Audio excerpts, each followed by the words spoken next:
the search for a real-life Manchurian candidate begins. To produce such an assassin, the CIA faces two main challenges: how to induce amnesia and how to program in new behavior.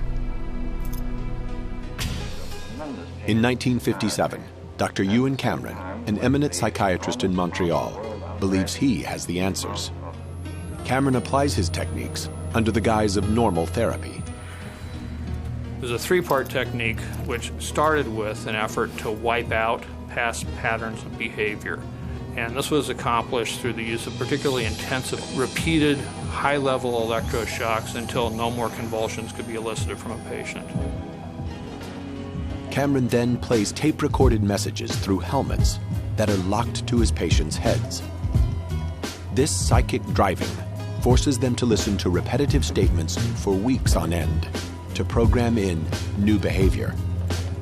Now, the final phase was to try to wipe out all recollection of what had happened, and that was accomplished by putting people to sleep for 30, 40 days, accompanied by different kinds of cocktails of drugs. Now, that's not any kind of therapy. That's a brainwashing experiment. Controlling an individual to the point where he will do our bidding against his will, and even against such fundamental laws of nature as self-preservation. It's Operation Paperclip after World War II. SHIELD recruited German scientists with strategic value. Thought I could help their cause.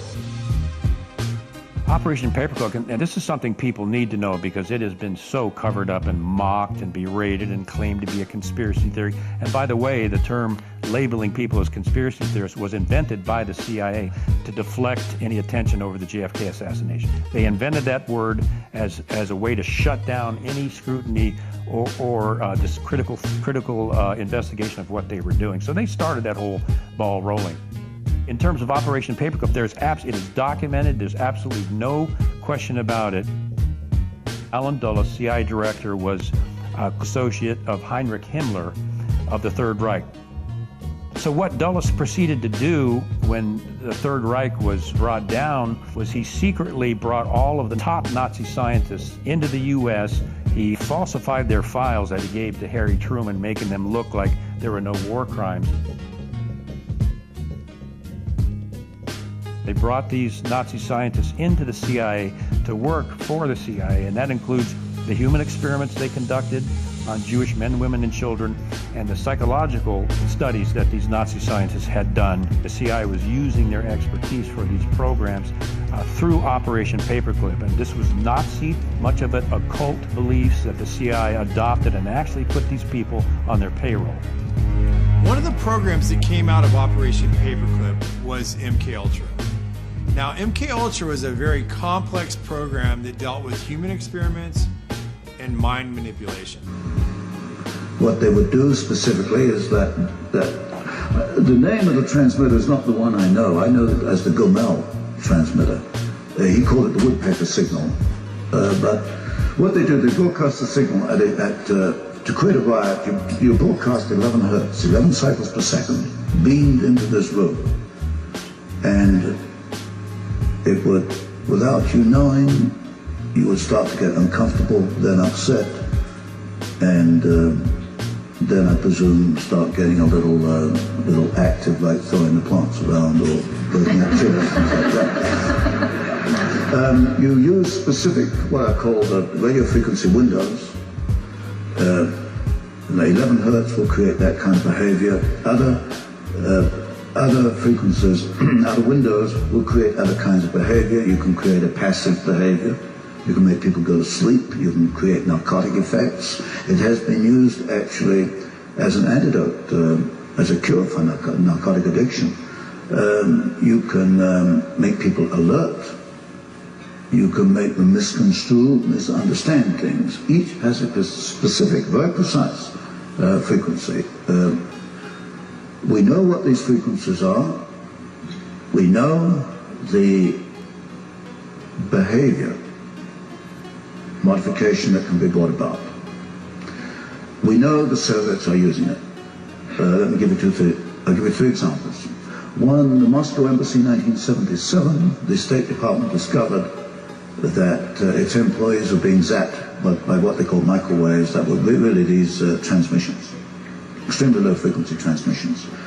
The ambassador, in fact, had heart problems as a result of it. And you can induce medical effects. You can induce heart attacks at a distance with certain frequencies. That's one example we know. The State Department then took the wrong approach. It's put screens on windows, but we know that copper and steel screening will not shield from alpha, extremely low frequency waves. There is another antidote which we can get into later if you want. One, we know you can modify behavior through beaming radio waves on specific frequencies at a distance. We can do that. How great a distance? Well, the transmitter they're using is at Gomel. We know that was beamed on Eugene, Oregon in the late 70s.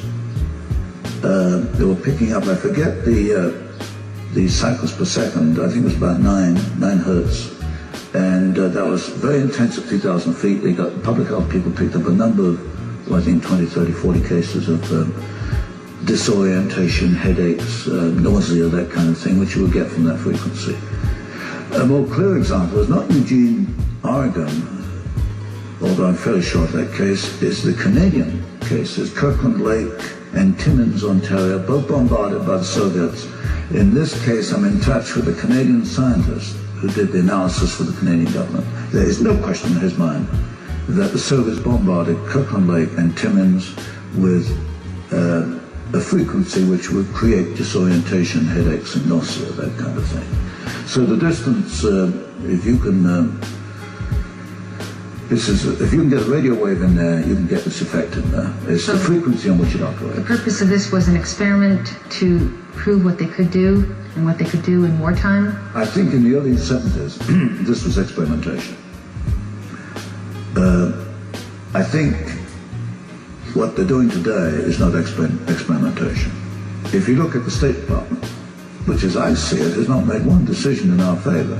Every decision is against us. If you look what happened at the Moscow Embassy, if you get Schultz saying that counterintelligence is not productive, these ridiculous statements, you begin to think that, okay, you can bring this about through psychoactive warfare, psychoactive manipulation using alpha waves, extremely low frequency waves. And that's what Robert Beck and the other gentleman were saying. Do the Soviets select certain individuals in the United States, or do they take a picture of them and put it in a machine in the Soviet Union? Or what do they do? There's several different things here. Firstly,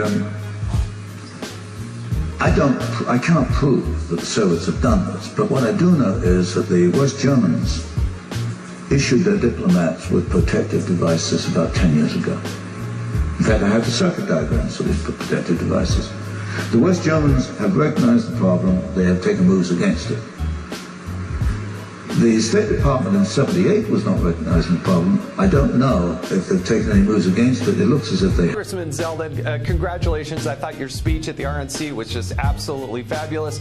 But you were also at the White House last night. What was the scene like for you and your wife, Diana, as you exited the White House? They were out there crazed and unhinged. These rioters were waiting for us to come out. They were screaming and cursing. They were looking for trouble and physical confrontation. You could just see in their eyes, you heard it in their words. Fortunately, the police who were there were taking action to protect those who were trying to leave the White House. Obviously, we were all leaving the White House peacefully after a great fourth night of this Republican National Convention. To my colleagues in Congress who are calling for unrest, calling for confrontation, this is what ends up happening and worse. I still remember fresh in my mind what happened to Steve Scalise on that congressional baseball field. If not for those Capitol police officers, there would have been 24 dead members of Congress and then some. if what happened last night was happened to a Democratic U.S. senator and it was caused by a Republican group, it would have been top of mind on all the cable news outlets all day long. CNN, MSNBC, and every single member of Congress would have to put out statements condemning it. So what's crazy, and to Leo's point just now, what's amazing is that we all, a few months ago, when we started seeing the burning and the rioting and the looting, instinctively we knew that was wrong. We wanted law and order, safety and security for our country. But it's only been in the last 48, 72 hours that now, whether it's Don Lemon on CNN or it's the Biden-Harris ticket, they're starting to condemn it because of polling. It's not about instincts, about doing the right thing. It's because they want to win an election. That's right. It's all about the election, folks, and we know that. And it's interesting that we had this wonderful week of RNC convention, and right, just as clockwork, what do? They start throwing out massive amount of protest in cities, and then they get the media to focus on it. Social media is all over it. Folks are walking around with their cameras, exploding all this information that's going on. We're going to share more of that later. So that's in the next news. September, what it looks to me like, just like right here in California where I'm sitting, the Democrat Party is doing everything it possibly can, one, to hurt the economy so that it doesn't open up, and despite what they tell you, I was there on Thursday night. Those are not protesters. Those are rioters, they're mobsters, they're people that are actually being paid to be there. Someone is paying these people to fly into Washington, D.C. to create this chaos. And I hope the American people wise up to this. The Democrats are the ones behind this, and that's why they refuse to shut this down. Isn't that amazing? He said someone is flying them all in, and we pretty much know who it is. Almost guaranteed it's the Soros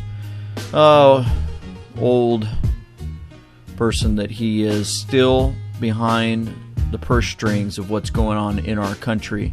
So let's look at the puppets now that we talked about the puppet master. Thank you, Cauldron Pools. Follow me on Twitter and happen to catch this.